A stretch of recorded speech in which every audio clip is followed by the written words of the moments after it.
Nós vamos abrir a palavra de Deus em Malaquias, capítulo 1, verso 1 a 5. Malaquias, capítulo 1, versos de 1 a 5. Malaquias é o último livro da Bíblia, precedendo aí Mateus, facilitando para aqueles que estão iniciando o estudo da Bíblia. Malaquias, capítulo 1, versos 1 a 5. Sentença pronunciada pelo Senhor contra Israel, por intermédio de Malaquias. Eu vos tenho amado, diz o Senhor, mas vós dizeis, em que nos tens amado? Não foi Esaú irmão de Jacó? Disse o Senhor, todavia amei a Jacó, porém aborreci a Esaú, e fiz dos seus montes uma assolação, e dei a sua herança aos chacais do deserto. Se Edom diz, fomos destruídos, porém tornaremos a edificar as ruínas. Então diz o Senhor dos Exércitos, eles edificarão, mas eu destruirei. E Edom será chamada terra de perversidade e povo contra quem o Senhor está irado para sempre. Os vossos olhos o verão, e vós direis, grande é o Senhor também, fora dos limites de Israel. Nós vamos meditar sobre o tema, Deus chama o seu povo a uma audiência. Deus chama o seu povo a uma audiência. O tempo dos milagres já havia passado. Este era o tempo de Elias e Eliseu. O cativeiro babilônico era apenas uma lembrança da história da geração passada. As reformas efetuadas por Neemias, quando do retorno do cativeiro, estavam já caindo no esquecimento. E a rotina de cerimônias religiosas continuava, mas sem entusiasmo por parte do povo, nem mesmo dos sacerdotes. Aquele tempo que Deus levanta Malaquias era um tempo de apatia espiritual, de mornidão espiritual. Por que não dizer de torpor espiritual? Tanto os sacerdotes como o povo haviam se desviado de Deus, no sentido de fazer a obra de Deus, mas sem entusiasmo, sem alegria, sem prazer. De tal maneira que eles iam à igreja, eles faziam sacrifícios, mas eles diziam, que canseira. Eles ofereciam para Deus não a primícia, não o melhor, mas os animais cegos, doentes, aleijados. E é dessa maneira que a mensagem de Neemias é uma mensagem extremamente importante, pertinente e atual para a geração contemporânea, visto que também nos dias de hoje podemos perceber que há uma falta de zelo pelas coisas de Deus no meio evangélico, em todos os lugares, em todos os tempos. E eu gostaria que nós olhássemos este livro, irmãos, como uma das mensagens mais contundentes de Deus à igreja contemporânea. Eu quero olhar, dentro desta introdução, para alguns aspectos. Primeiro, olhando a questão do mensageiro. Quem é Malaquias? A palavra Malaquias significa meu mensageiro. Isso levou muita gente a ficar aflita acerca de quem seja Malaquias. A Septuaginta, por exemplo, traduziu meu mensageiro como meu anjo. Isso levou alguns estudiosos a entenderem que Malaquias não era uma pessoa, era um pseudônimo usado. Assim pensou, por exemplo, Orígenes, dizendo que Malaquias era a encarnação ou a teofania de um anjo que tinha vindo e entregado a mensagem de Deus para a igreja. Não podemos concordar com Orígenes. Jerônimo foi quem traduziu a Bíblia para o latim, entendia que Malaquias, meu mensageiro, era o pseudônimo de Esdras, e assim também pensou João Calvino. Entretanto, nós entendemos que Malaquias não é um pseudônimo, Malaquias está se referindo a uma pessoa mesmo. As dificuldades podem aparecer, por exemplo, por ele apresentar-se sem dar características pessoais, como a maioria dos profetas fizeram, fulano de tal, filho de Beltrano, ou caracterizar o tempo em que viveu. Malaquias abre o seu texto, não falando da sua geração, dos seus pais, não define o seu tempo. Mas a maioria dos estudiosos entende que Malaquias foi um personagem histórico, que não estava preocupado com fama, mas com fidelidade, que não estava preocupado com a sua identidade, mas com a mensagem que devia entregar. O que importava para ele era dizer: eu sou o mensageiro de Deus. Não buscar a glória do seu próprio nome, mas a glória do Senhor da mensagem. Segunda coisa que nós temos que olhar introdutoriamente é definir Malaquias no seu tempo, o tempo de Malaquias. Alguns estudiosos querem colocar Malaquias num período anterior a Esdras e Neemias. Penso que esta posição está prejudicada. Outros estudiosos, como afirmamos aqui quarta-feira passada, ser a posição de Cyril Barber, que escreveu o livro famoso sobre Neemias, entende que Malaquias está colocada aí neste intervalo daquela viagem de Neemias a Suzã, até o retorno de Neemias para ser governador de Jerusalém. Vocês se lembram que Neemias, no governo de Artaxerxes, veio a Jerusalém e durante 12 anos ele foi governador de Jerusalém. Depois ele retornou à Pérsia. Neste retorno, houve um afastamento do sacerdócio e de algumas pessoas da sua fidelidade a Deus. Vocês se lembram disso? Que houve uma reforma espiritual a partir do capítulo 8, 9, 10, onde os sacerdotes se voltam para Deus, onde eles assinam aliança de fidelidade a Deus, onde eles acertam determinadas áreas específicas da vida, como as ofertas, os dízimos, a guarda do dia do Senhor, os casamentos, não tendo casamento misto. Pois bem, quando Neemias volta para Suzã, diz a Bíblia que Eliasibe põe Tobias dentro da casa de Deus, o sacerdócio vai se corrompendo, os dízimos vão sendo afastados, e o povo volta à prática dos casamentos mistos. Pois bem, os problemas que Malaquias está enfrentando neste livro são os mesmos problemas que marcaram este período da ausência de Neemias. Então, alguns estudiosos colocam Malaquias exatamente neste tempo de ausência de Neemias de Jerusalém, na sua volta à Pérsia. Eu, pessoalmente, amparado pela maioria dos estudiosos, quero crer que Malaquias está profetizando num período posterior a Neemias. Por que nós poderíamos pensar assim? Quais seriam os argumentos que nós poderíamos levantar para crer desta maneira? Vocês vão perceber o seguinte, que quando Neemias voltou, não era todo o sacerdócio e todo o povo que estava corrompido, mas a liderança de Eliasibe, da sua família, privilegiando Tobias. Os outros sacerdotes tinham voltado para suas terras, trabalhando nas lavouras. Mas se você notar, através do profeta Malaquias, todo o sacerdócio está corrompido. A questão agora não é nem a questão de Tobias dentro da casa de Deus, a questão é que está tudo funcionando. O culto está funcionando, os sacrifícios estão acontecendo, mas o que está faltando é zelo, é fervor, é fidelidade.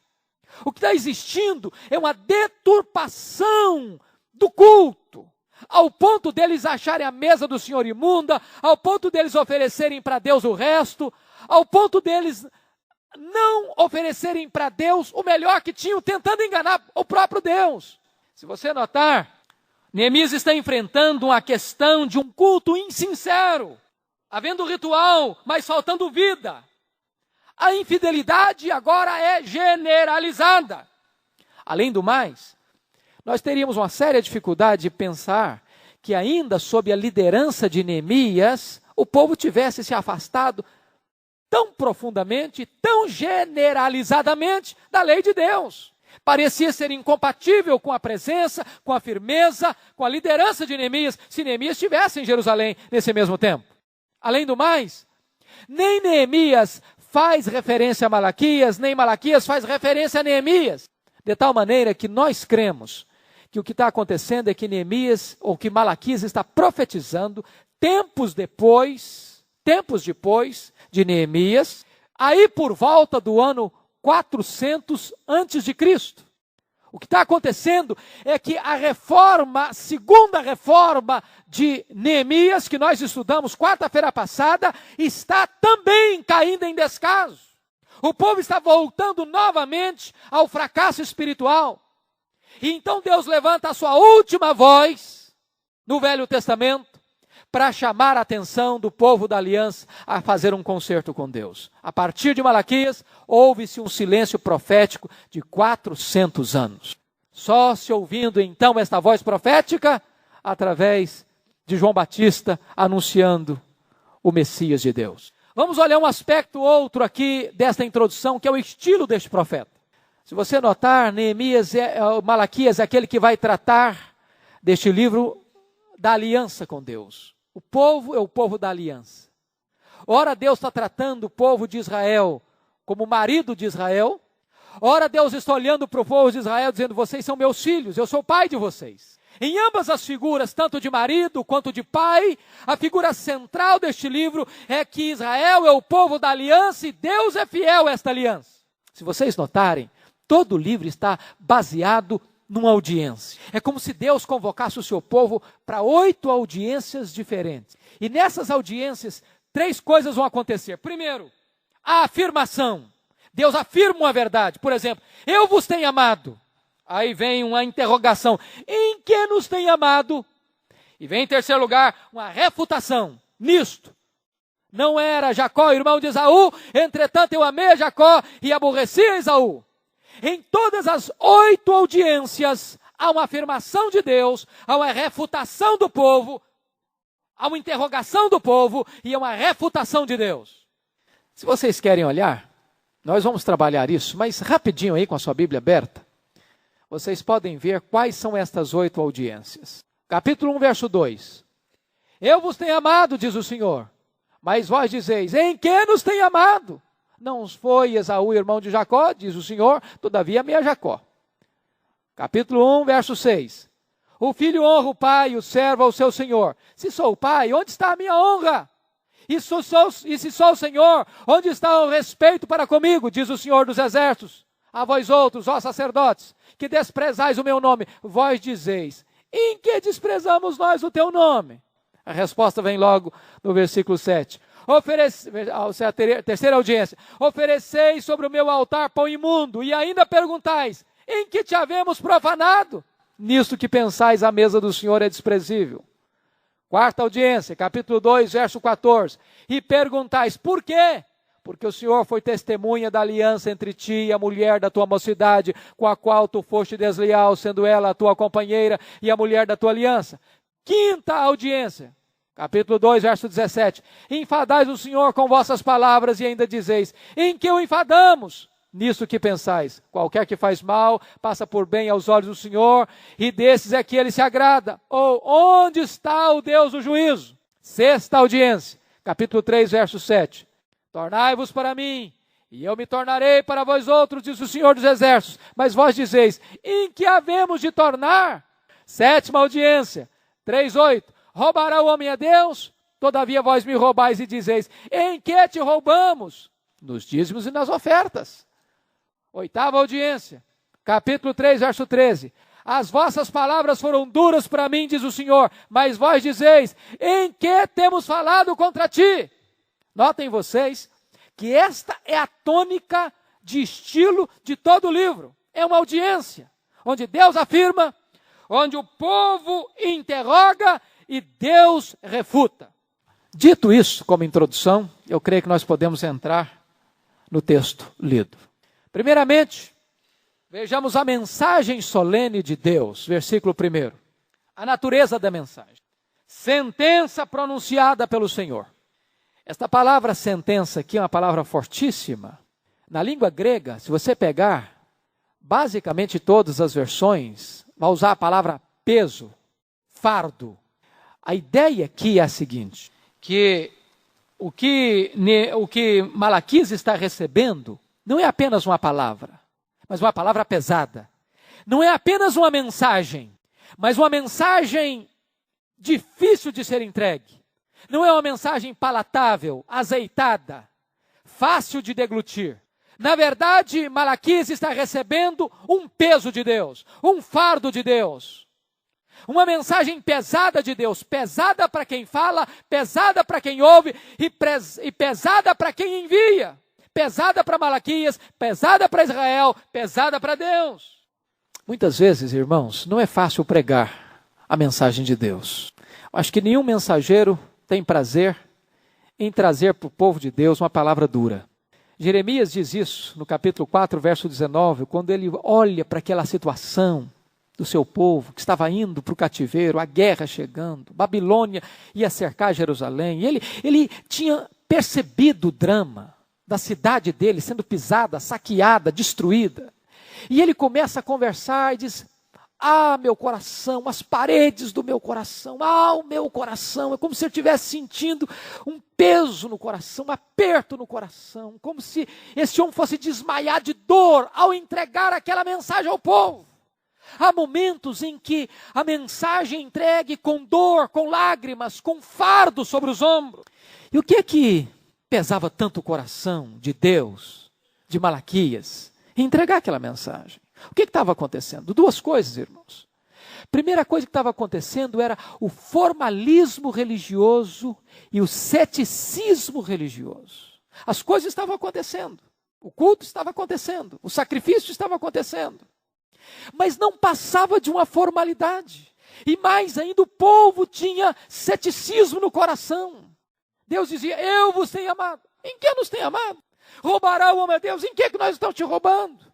Se vocês notarem, estão aí as sementes dos grandes problemas que Jesus Cristo enfrentou no primeiro século: o farisaísmo formalista e o saduceísmo cético. O farisaísmo e o saduceísmo foram os dois grandes inimigos de Cristo no seu ministério: o formalismo fariseu e o ceticismo saduceu.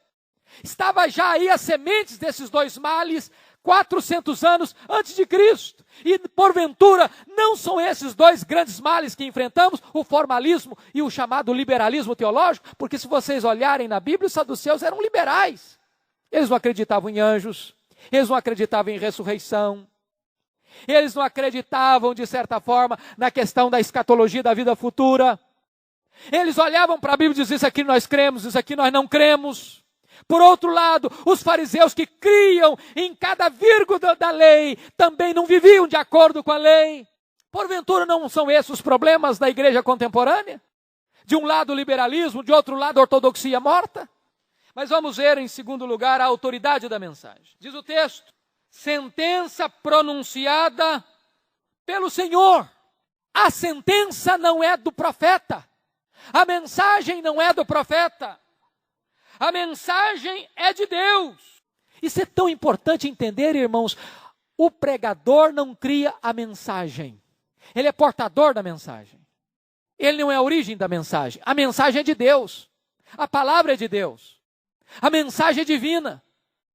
A origem é divina. A autoridade é divina. Foi por essa razão que Lutero dizia que existia a palavra escrita, a palavra encarnada e a palavra pregada. Foi por essa razão que João Calvino dizia que o púlpito é o trono de Deus, de onde ele governa a sua igreja na terra, porque ele entendia que Deus governa o seu povo pela palavra, e o púlpito, quando ele é fiel, ele não é palavra de homem, ele é palavra de Deus. É sentença do Senhor. Terceiro lugar, vejamos o destino desta mensagem. Diz o texto aí: sentença pronunciada pelo Senhor contra Israel. Vejam vocês que antes de Deus tratar com juízo as nações ímpias, Deus trata com juízo a igreja. É preciso começar o juízo pela casa de Deus. Foi isso que Israel não entendeu. Quando Deus julgou Edom, Israel bateu palma. Tá certo, Deus? Os ímpios têm que ser julgados mesmo. Tá certo, Deus? O pagão precisa receber a punição do seu erro mesmo. Mas quando Deus embocou a trombeta para Sião, quando Deus começou a denunciar os pecados do povo, quando a disciplina de Deus veio sobre o povo, Deus: não, Deus, o Senhor está sendo injusto conosco, o Senhor não nos ama coisa nenhuma. Onde está o teu amor por nós? Como é que eu vou entender amor com chibata? Como é que eu vou entender amor com disciplina?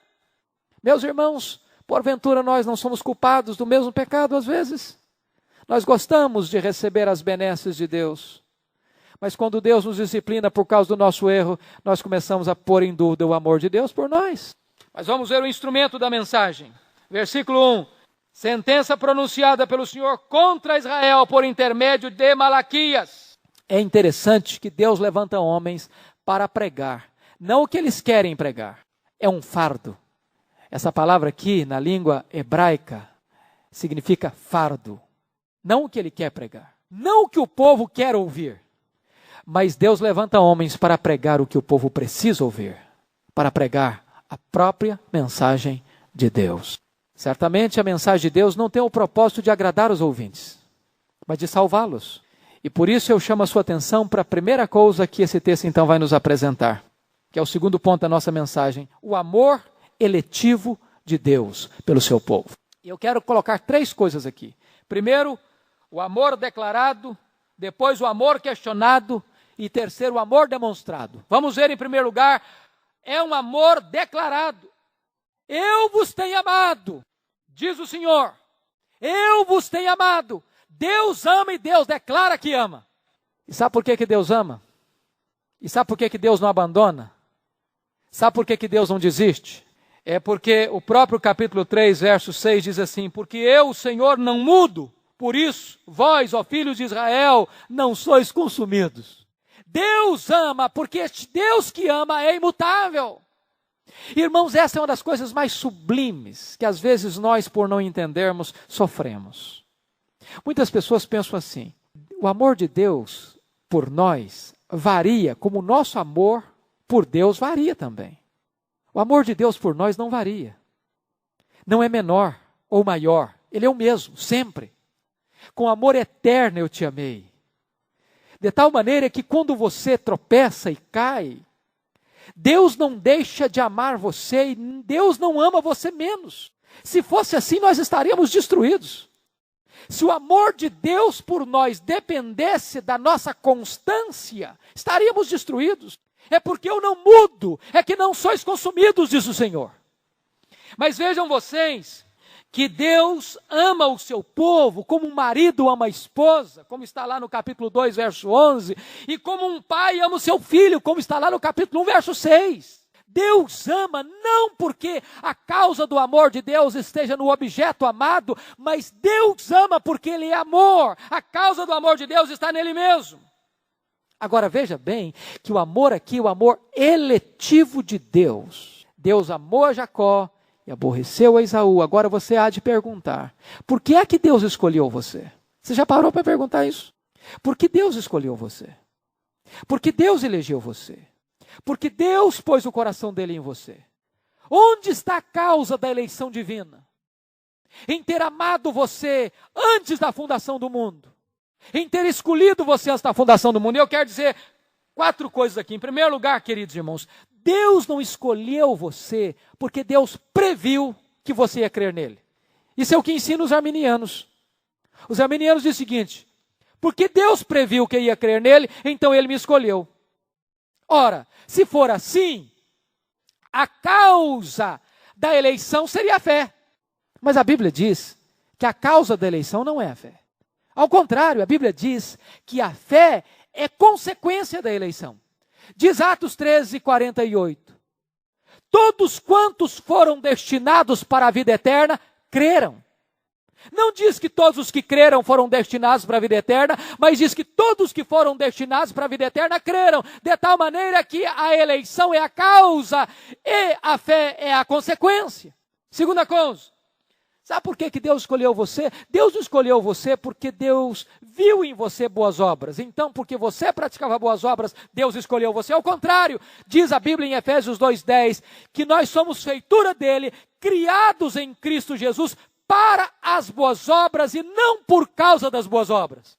Terceiro lugar, sabe por que Deus escolheu você? Deus não escolheu você porque você era obediente. Não, diz 1 de Pedro 1:2, que Deus nos elegeu para a obediência e não por causa da obediência. Ainda, Deus não escolheu você porque você era santo. Diz a Bíblia que Deus nos escolheu antes da fundação do mundo para sermos santos. De tal maneira que quando Deus amou a Jacó, Não havia nenhuma virtude em Jacó que pudesse ter atraído o amor de Deus. Deus amou porque a causa do amor dele está em si mesmo. Então o amor de Deus é um amor deliberado. Segunda coisa, o amor de Deus pelo seu povo é um amor paciente. Vejam vocês que Jacó não merecia este amor. Jacó foi um homem espelho do seu nome, enganador, suplantador. Ele enganou seu irmão Esaú, ele mentiu para o seu pai Jacó, ele foi para a terra de Padã Arã e voltou de lá com a grande família, mas não era um homem convertido ainda. Mas Deus sempre foi paciente com ele. Olha, os filhos de Israel, os filhos de Jacó, aquela nação, quantas vezes rebelou-se contra Deus, se insurgiu contra Deus, foi ingrato com Deus, recalcitrou contra a palavra de Deus. Quantas vezes Deus falou, Israel não quis ouvir. Quantas vezes Deus falou, Israel matou os profetas de Deus. E Deus pacientemente nunca desistiu desse povo. Deus disciplinou, Deus mandou para o cativeiro, mas Deus tirou do cativeiro. Deus restaurou, porque o amor de Deus é paciente. Mas, em terceiro lugar, o amor de Deus pelo seu povo é um amor triunfante. Ou seja, é um amor contínuo, permanente, imutável. Exatamente porque Deus ama e Deus é responsável no seu amor. Quando o seu povo erra, falha, peca, desobedece, Deus disciplina o seu povo. E Deus disciplinou, e Deus mandou para o cativeiro, mas Deus foi lá do cativeiro e diz que Deus amou o seu povo e tirou do Egito. Agora Deus amou o seu povo e o tirou da Babilônia. É o Deus que intervém e restaura. E esta é uma coisa maravilhosa, irmãos, a entender acerca do amor de Deus por você e por mim. Deus não desiste de nós. Deus não desiste de você. Apesar da sua queda, apesar das minhas fraquezas, apesar dos nossos erros, das nossas falhas, como o apóstolo Pedro negou Jesus, e Jesus manda um recado para ele. Quero encontrar com você, Pedro, na Galileia. Dando-lhe a chance, dando-lhe a oportunidade de ser restaurado, de recomeçar a caminhada, como o pai recebeu o filho pródigo de volta e deu uma festa. É assim o amor de Deus por você e por mim. É um amor triunfante. Agora, veja a contrapartida. Este amor deliberado, agora é um amor questionado.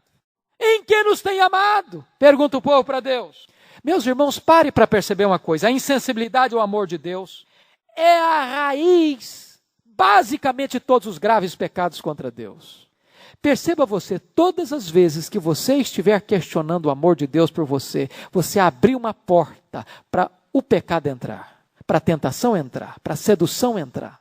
O grande antídoto contra o mal no nosso coração é o escudo do amor de Deus. Deus me ama. Quando Satanás sutilmente vier oferecer propostas para você, olha, Deus se esqueceu de você, Deus não ama mais você, Deus está sendo injusto com você, Deus está castigando você, Deus não está tratando você como você merece. Se você der guarida a esse tipo de sedução, de tentação, de proposta, então você se tornará vulnerável. Mas todas as vezes que vier a sedução, que vier a tentação, que vier esta proposta para o seu coração, você responde, Deus me ama, eu sou filho de Deus, Deus sabe o que está fazendo comigo, Deus cuida de mim. Mas veja você, que também é ingratidão ao amor de Deus. Apesar da declaração e das evidências do amor de Deus por Israel, eles ainda perguntam, em que nos tem amado? Estavam achando que Deus era injusto em estar julgando o povo. Quantas vezes a ingratidão está no nosso coração também? Mas em terceiro lugar, é um amor não apenas declarado e questionado, mas agora é um amor demonstrado.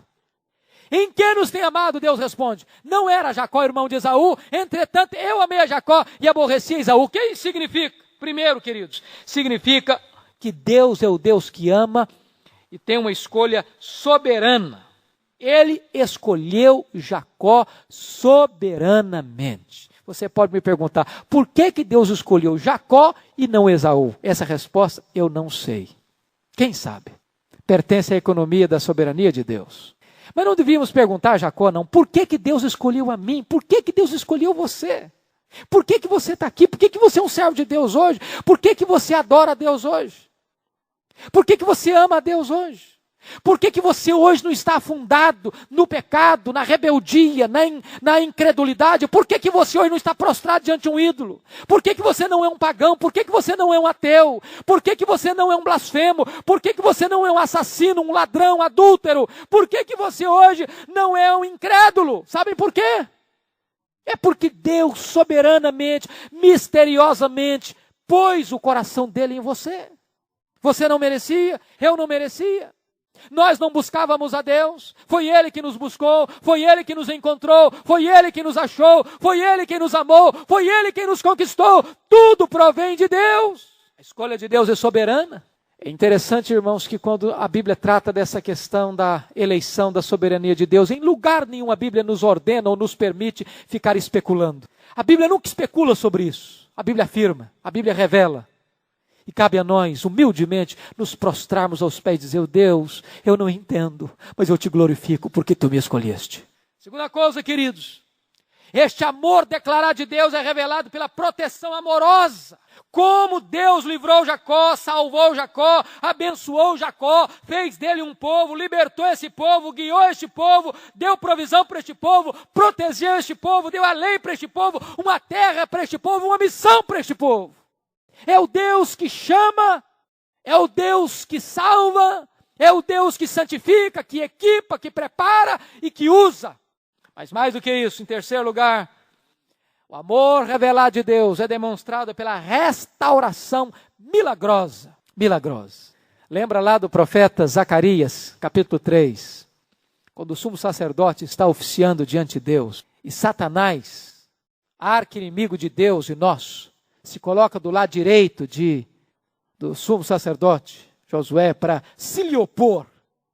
E Deus então sai em defesa e disse: não é este porventura um tição tirado do fogo? O que é um tição tirado do fogo? Encarvoado, esturricado. Você poderia dizer, não tem valor nenhum. Olha que coisa magnífica. Nós estávamos perdidos, nós estávamos cegos, nós estávamos mortos nos nossos delitos e pecados, nós éramos inimigos de Deus, estávamos entregues à escravidão do pecado, à rebeldia, e Deus foi lá e pôs o coração dele em nós e disse: é um tição, está queimado, está esturricado, mas para mim tem um valor imenso, porque eu o amei, porque eu o escolhi, porque eu fiz dele agora a minha herança, é meu filho, é meu herdeiro, é meu amado. É precioso para mim, é a menina dos meus olhos, é a minha delícia. Que coisa fantástica isso. É o Deus que restaura. É o Deus que vai lá no Egito e tira o seu povo com mão forte e poderosa. É o Deus que vai lá na Babilônia e arranca o seu povo com mão forte e poderosa. É o Deus da restauração. Por isso, queridos irmãos, nós não devemos desistir daqueles de quem Deus não desiste. Devemos orar, devemos falar, devemos ir atrás. Devemos buscar aqueles que deixaram a casa de Deus, aqueles que estão fazendo a obra de Deus relaxadamente, de forma fria, ritualística, sem fervor, sem espiritualidade, sem piedade, dizendo: é hora de nós acertarmos a vida com Deus, temos que entregar essa mensagem ainda que pesada, mas em nome de Deus. Vamos ao terceiro aspecto, o julgamento solene de Deus.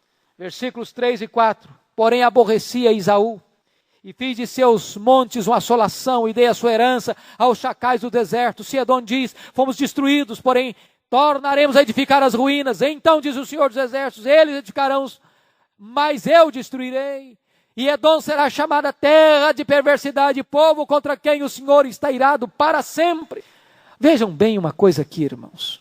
Esaú foi um homem, segundo Hebreus capítulo 12, profano e impuro.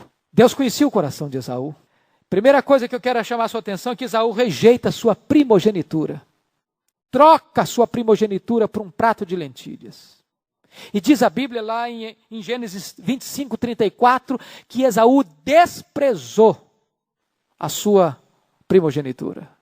Ele desprezava os valores de Deus, as coisas de Deus, as realidades espirituais. Esaú era um homem profano, ou seja, um homem que não levava as coisas de Deus a sério, que não respeitava as coisas de Deus, que não dava importância às coisas de Deus, que vilipendiava as coisas de Deus, que trocava as coisas de Deus pelas coisas puramente materiais, pelos prazeres imediatos. Mais do que isso, diz a Bíblia que ele era um homem impuro, profano, entregue à perversão e à impureza. Por isso, ele era capaz de chorar, querendo a bênção, mas nunca demonstrando arrependimento. Conhece gente assim, que quer a bênção e chora amarguradamente contra Deus, que quer a bênção, mas não quer se arrepender, não quer se quebrantar, não quer se humilhar. Assim foi Esaú. O que é triste, e aqui uma lição de vida para nós, é que é possível, queridos, que uma pessoa profana, impura, que despreza as coisas de Deus, é possível que a sua descendência vá seguir os seus passos e vai ter a mesma atitude, o mesmo comportamento, gerações e gerações, também vai desprezar a Deus, também vai ser impura, também vai ser profana, também vai ser rebelde contra Deus. Foi assim com os edomitas. Os edomitas seguiram exatamente os passos do pai Esaú. Que coisa absolutamente solene para nós refletirmos. Quando você escolhe ser fiel a Deus, querido, não é apenas você que é bem-aventurado, não, é a sua descendência, é a sua família, são os seus filhos, são os seus netos, são os seus bisnetos, são as gerações que virão depois de você. Quando você define andar com Deus, você não está apenas definindo o destino da sua alma, você está também encaminhando a geração a andar com Deus. Mas quando você, por outro lado, se rebela contra Deus e desobedece à lei de Deus e anda num caminho errado e pega um atalho da desobediência, você pode estar jogando toda a sua descendência numa área de desobediência e ingratidão ao Senhor. Foi feita uma pesquisa no século XIX, melhor XVIII, da família de Jonathan Edwards, um homem piedoso, e uma família de um criminoso chamado Hughes. E então se examinou 1.000 pessoas da descendência de Jonathan Edwards e 1.000 pessoas deste homem criminoso. A conclusão foi uma coisa dramática. Da descendência de Jonathan Edwards, você teve gente que andou com Deus, que ocupou as posições mais importantes da nação, gente que se desenvolveu espiritualmente, intelectualmente, cientificamente, gente que trouxe benefício para o país e para as gerações. Por outro lado, quando se examinou a árvore genealógica desse criminoso, a maioria deles tornou-se gente degenerada, gente pervertida, gente criminosa, gente que se enrolou na lei, gente que foi realmente pária da sociedade. Meus amados irmãos, nós estamos escolhendo não apenas a nossa vida, mas o futuro das gerações que virão de nós. O que acontece com os edomitas? Eu vou lhes dar pelo menos 2 exemplos. Terceiro ponto aí, os descendentes de Esaú, os edomitas, seguiram o seu caminho. Números 20, 14 a 21, é um relato dramático. Israel está caminhando pelo deserto. Chega em Padã Arã. E então Moisés manda um recado para o rei edomita, chamando de meu irmão, de nosso irmão. Nosso irmão. Nós gostaríamos de passar pelo território de vocês. Nós prometemos que não vamos passar pelo campo, que não vamos pegar nenhum dos frutos da sua terra, que não vamos beber dos poços de vocês. Nós vamos passar pela estrada real. Não vamos nos incomodar, apenas queremos passar. O rei deu um recado: vocês não passarão. Nós sairemos contra vocês. Moisés manda um outro recado: olha, deixa-nos passar. Nós não vamos incomodar vocês. Se porventura algum do nosso povo, dos nossos animais, tiver que beber da água de vocês, ou comer de algum fruto de vocês, nós pagaremos vocês, nós só queremos passar. E Edom diz: vocês não vão passar por aqui. Diz a Bíblia que Edom sai para lutar contra o povo de Deus. Israel precisou fugir do território de Edom. Deus disse que isso foi mal, foi muito mal, aos olhos de Deus. Mas mais tarde, quando Nabucodonosor invadiu Jerusalém, cercou Jerusalém, invadiu Jerusalém, está lá no livro de Obadias, ponto 4 aí. Os descendentes de Esaú, os edomitas, associaram-se com a Babilônia para matar o povo de Deus. Está aí Obadias, versículo 10 a 14. Foi um dos fatos mais tristes, porque o versículo 11, 13 diz que os edomitas ficaram nas encruzilhadas. Fazendo o quê? Saqueando Jerusalém. Saqueando Jerusalém. Segunda coisa, olhou com prazer a calamidade de Israel. Bem feito, dizia, bem feito. arrasaia, arrasaia, diz lá o Salmo 137, versículo 7, que o povo de Edom estava gritando para os caldeus, arrasai a cidade de Jerusalém até os seus fundamentos, alegrando-se com a tragédia de Israel. Terceira coisa, diz Obadias, versículo 14, que eles pararam nas encruzilhadas para matar os que tentavam fugir. Já pensaram que situação triste? Aquele judeu que estava tentando fugir da espada de Nabucodonosor e tentava correr, e diz a Bíblia que os edomitas os apanhavam e os matavam. Quarto lugar, versículo 14 de Obadias, entregaram à Babilônia alguns que tentavam fugir. Quando não podiam matar, pegavam, prendiam e os entregavam aos seus opressores. Isso foi mal aos olhos de Deus. Deus está aborrecendo Esaú por isso. Aquele que toca nos filhos de Deus, toca na menina dos olhos de Deus. Aqueles que perseguem o povo de Deus, perseguem o próprio Deus. Mas se você notar, os descendentes de Esaú também foram saqueados. 70 anos depois que Nabucodonosor destruiu Jerusalém, vieram os nabateus, árabes do deserto, e varreram o território de Edom, tomaram Edom, saquearam Edom, destruíram os castelos de Edom, destruíram a cidade de Edom. E os edomitas tiveram que fugir e ir para o deserto Negueb. Mais tarde, no tempo de Jesus, chamado de terra de Idumeia, cuja capital era Hebrom. E o que vai acontecer? O que vai acontecer é o seguinte, ponto 6 aí. Os descendentes de Esaú, os edomitas, nunca foram restaurados. Agora que Deus está provando a tese do amor deles por Jacó. Em que nos tem amado? Não era Jacó, irmão de Esaú, entretanto eu amei a Jacó e aborreci Esaú. Como é que Deus provou isso? Jacó pecou, como Esaú pecou. Os descendentes de Jacó foram levados para o cativeiro, como os descendentes de Esaú também foram levados para o cativeiro. Só uma diferença. Os descendentes de Jacó Deus trouxe de volta. Deus restaurou. Deus trouxe de volta. Mas os descendentes de Esaú, não houve retorno. Não houve restauração. Não houve. E a Bíblia diz que a terra de Edom foi uma terra desolada para sempre. Um povo contra quem Deus está irado para sempre. Sabe por quê?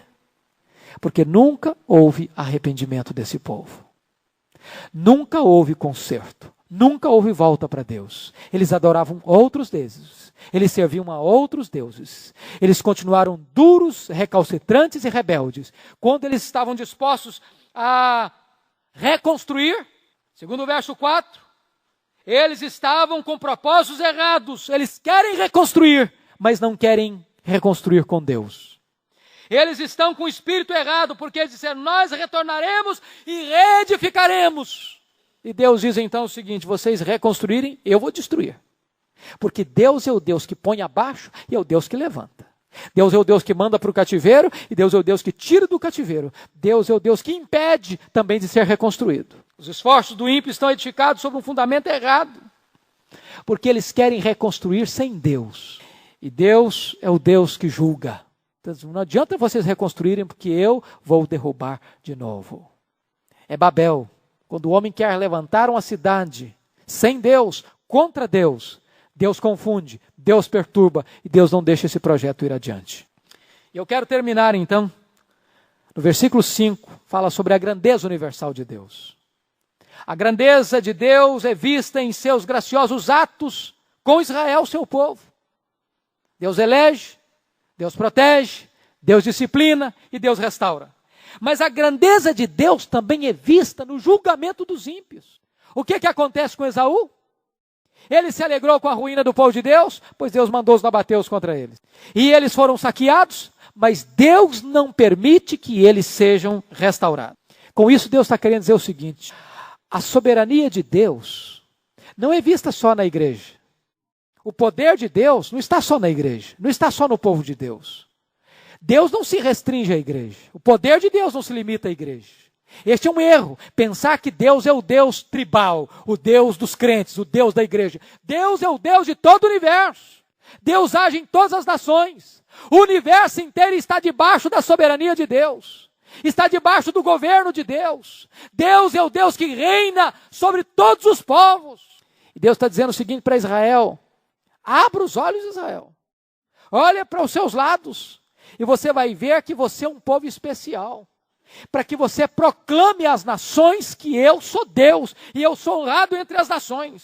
E eu quero concluir com algumas implicações práticas. Primeira aplicação prática. A sentença de Deus é pesada muitas vezes, irmãos. Muitas vezes, pregar a palavra não é fácil e nem é simples. Especialmente quando o povo de Deus não ouve a voz de Deus. Esta foi a experiência de Isaías, quando este homem, chamado profeta evangélico da Bíblia, talvez nenhum profeta da Bíblia teve uma visão mais clara de Cristo do que o profeta Isaías. E ele chega quase no final do seu livro, quase que lamentando e chorando e dizendo para Deus: quem creu, Senhor? Quem creu em nossa pregação? Quem creu, Deus? O profeta Jeremias molhava o seu travesseiro de chorar. Ele se desfazia em lágrimas, porque ele pregava e pregava e pregava e pregava. E o povo não ouviu, e o povo foi para o cativeiro. Muitas vezes a mensagem de Deus é dura para o povo. E Malaquias não está trazendo uma mensagem palatável, doce. Ele está trazendo um fardo, uma sentença de Deus. Segunda implicação prática, o amor de Deus é deveras benigno. Deus continua amando, Deus continua chamando, Deus continua tratando o seu povo de minha esposa, Deus continua tratando o seu povo de meu filho. Deus ainda dizendo: você é o povo da minha aliança, eu tenho aliança com você, eu amo você. Deus não diz eu te amei, Deus não diz eu amo, eu tenho amado, eu amei ontem, eu amo hoje, eu amarei amanhã. Ele ama sempre, Ele não muda nesse amor. Terceira implicação prática, querido. O soberano e eterno propósito de Deus é o único fundamento do seu favor a nós. Não pense você que Deus ama você porque você é uma pessoa maravilhosa. Ah, Deus acertou em cheio me amando porque eu sou digno desse amor. Deus não tinha outra opção a não ser me amar porque realmente eu sou bom demais. Como pensavam os iluministas, como pensava Jean-Jacques Rousseau, eu sou bom. Não. Se Deus ama você e a mim, isso deve ser apenas ao soberano, inescrutável propósito de Deus. Quarta implicação, o amor de Deus pelo seu povo nem sempre é correspondido. Não é verdade? Quantas vezes nós deixamos de corresponder ao amor de Deus? Deus diz para você e para mim: eu te amo, meu filho. E você pergunta: mas Deus, de que maneira? Eu não estou vendo o teu amor por mim, Deus. Eu estou castigado, estou passando por problemas, estou enfrentando lutas, etc. Onde está o teu amor, Deus? Quinta implicação prática. O poder do homem jamais pode reverter a sentença de Deus. Deus diz: eu vou reconstruir, eu vou levantar novamente os nossos castelos, os nossos prédios, os nossos muros. Deus diz: pode reconstruir que eu vou derrubar outra vez. Sexto lugar, Deus será glorificado no julgamento do pecado como na recompensa da obediência. Preste atenção nisso, irmãos. Deus é glorificado, quer na condenação do ímpio, quer na salvação dos remidos. De tal maneira que Deus sempre é glorificado. Seja na aplicação da sua justiça, seja na aplicação da sua graça. Que bênção é que podemos glorificar a Deus com a nossa vida em obediência, em fidelidade. Dizendo: Deus, realmente Tu me amas e por isso eu quero Te amar. Porque Tu me amaste primeiro, eu quero Te amar. Eu gostaria que você agora pudesse então pensar sobre este amor de Deus. Deus está nos chamando para uma audiência nesta noite. E nessa audiência Deus só está dizendo uma coisa para você: meu filho, eu te amo. Você tem dúvida disso? Você tem questionado o meu amor? Algumas vezes você tem reclamado do meu amor por você. Então eu quero provar o meu amor por você. Eu escolhi você. Eu estou cuidando de você. Eu restauro você quando você cai. Você tem dúvida ainda do meu amor por você? Vamos pensar sobre isso em oração. Curva sua fronte, por favor.